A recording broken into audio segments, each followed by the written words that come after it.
UFC 313 finished up a few hours ago, and boy, was this a fun one. We got to see Alex Pereira, the champion that everyone likes, get, just held up against the cage by Magomed Ankalaev and beaten up for 5 rounds. So that's lovely. But he didn't even get beaten up for 5 fucking rounds either. It was a close fight. 3-2. Calm it down, yeah? Fucking Sandy Amalo giving it fucking 4 rounds to 1, yeah? A muppet. Ban him from judging generally. But that's not the point of this. I made a prediction video a few days ago. I'm going to be reacting to my predictions that I made. Let's just get into this. For starters, we had 2 fights taken off the card before it even begun. Blades and bloody what's his fucking name? Castrana got ill before both got sick before the event started. You know, I don't know how we're in big 2025 and people are still getting, pulling out because of the common cold, but, whatever. Not in a great mood. Starting off with a terrible start. I predicted Santos. Diaz won it. It was a close decision. Very, very chaotic fight. Realistically, this is probably one of the lowest quality MMA fights I think I might have seen in a while. Santos was literally throwing like a teenage girl in a school fight. No power behind his shots either. Same with Ozzy Diaz, really. Ozzy Diaz actually knows what a 1-2 is and knows how to throw a strike, so he did have the advantage in that realm. Santos kind of just absorbed the strikes and just started shouting at him, which didn't really do much other than just make him look like a little bit of a knob. But I mean, I got this one wrong. Moving on to the next one, we had I said Santos by round 2 KO. Santos won by a decision. I thought Marshall won this decision. If I'm going to be honest, I'm going to rewatch the fight back and come to a conclusion. But I mean, because some people said Santos on damage-based scoring, I look at it and I go, Marshall clearly won this fight. I don't see how Santos wins. But I'm going to rewatch it and see what happens. So, Moving on, we had Morono versus Leal. I said Leal by round 3 KO. I don't know why I thought he would leave it to the third round to do it. He did it in round number 1. Morono was a punching bag for the entire fight. Great chin on the guy. Complete punching bag. Leal threw like 40 total strikes, 40 of them being significant strikes. Insane statistic. Great win by Leal. Bruno Ferreira beat Petrosyan. I mean, I said it will happen. I didn't think it would be a submission. To be fair, it was a beautiful submission from Ferreira. He took to the back of Petrosyan in round number 2. After he just got hit in the balls twice, and then we had a referee take the point deduction off for him, which I think referees should do more. Realistically, if you're getting hit in the balls twice in quick succession, that's a point deduction. Same with eye pokes. Same with fucking what other illegal moves are there? Back of the head strikes. Point deduction every day. I rate Nick Smith for that, to be fair. But no, Ferreira gets the back on Petrosyan, and then he doesn't have the body lock locked in with his legs. So Petrosyan just tries to wriggle him off on the top, and Bruno Ferreira takes that opportunity to cinch up a beautiful triangle choke armbar. And he almost snaps, or he might have snapped Petrosyan's arm, which is a very good submission for Ferreira. I thought he would get it done via KO because he's just that guy, just to blitz in and whack him. So much power behind his hands. But good submission from Ferreira. Next up, we have Joshua Van versus Rai Tushe. What's his name? Sarua? Yeah, whatever the fuck his name is. Anyway, this guy channeled his inner Marab, right? 25 takedowns in a fight. You're shooting in a 15-minute fight, not even a 5-round fight, in a 15-minute fight, right? That's like a takedown every 30 seconds. Near enough. He landed 4 of them.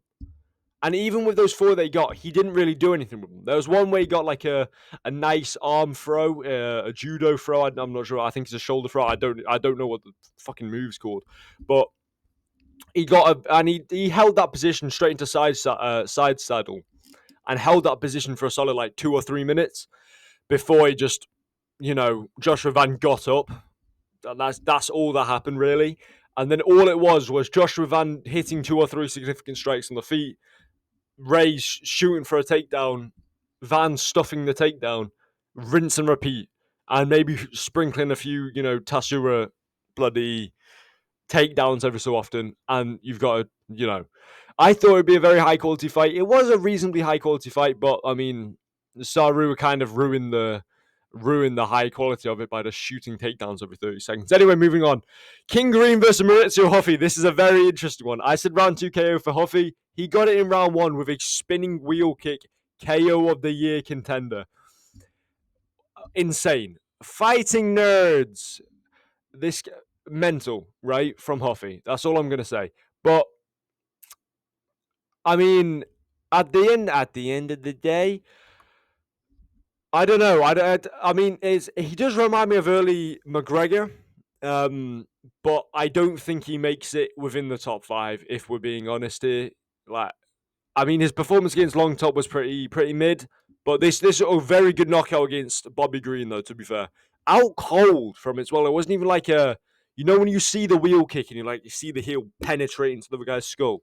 It wasn't that. It's kind of like his heel bounced off the top of Bobby Green's skull, and he's just out. So obviously Bobby Green doesn't have a chin anymore. He's like nearly been killed in the octagon like 5 times before. So that may have something to do with it. But good knockout for Huffy. And then we followed that fight up with the most boring fight on the card. I said this fight should be on the prelims, and they should have put Blades Kuniev up. What they should have actually done is put this fight on the early prelims and moved every fight like below it up 1. Right? This was an absolutely atrocious fight. I never want to see these two on a main card ever again.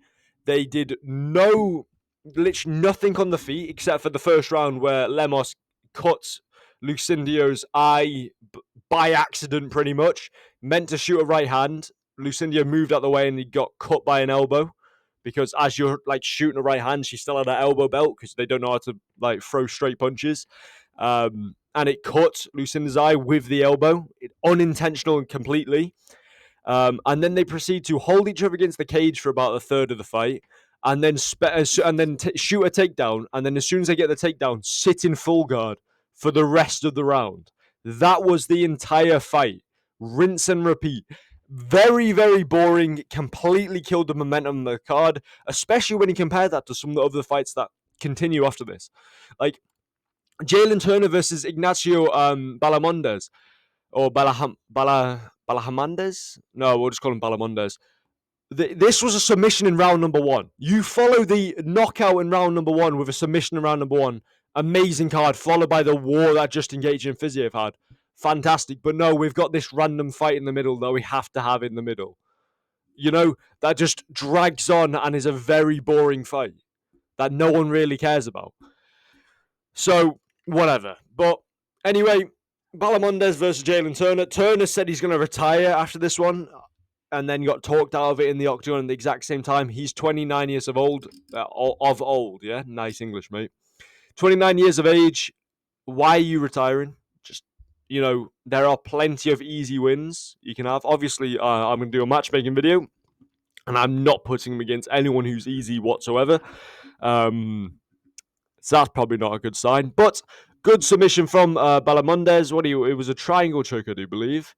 Just squeezed the life out of his neck with his legs, realistically speaking. Good win. He's now ranked, or should be ranked. Realistically, if he's not ranked, then we're going to riot. But yeah, great win from Balamondes. Moving on to the co-main event, Justin Gaethje versus Rafael Fiziev. Gaethje won by decision. I said he'll run by round 3 KO. Gaethje did take over in the third round, like I said. Okay? I knew he was going to take over in the third round. That's just what Gaethje does. Good win from Gaethje.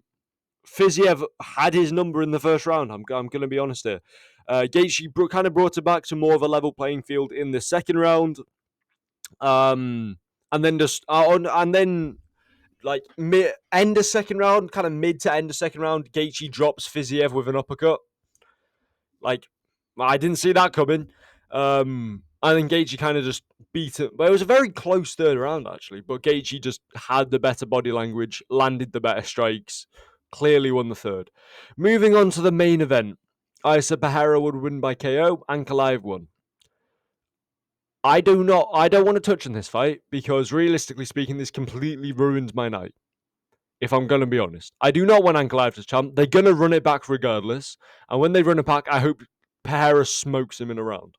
Anyway, this is how my prediction video did. Or my predictions did compared to all my other predictions that I've done. We got a nice 60% on this card, which puts us in 6th place.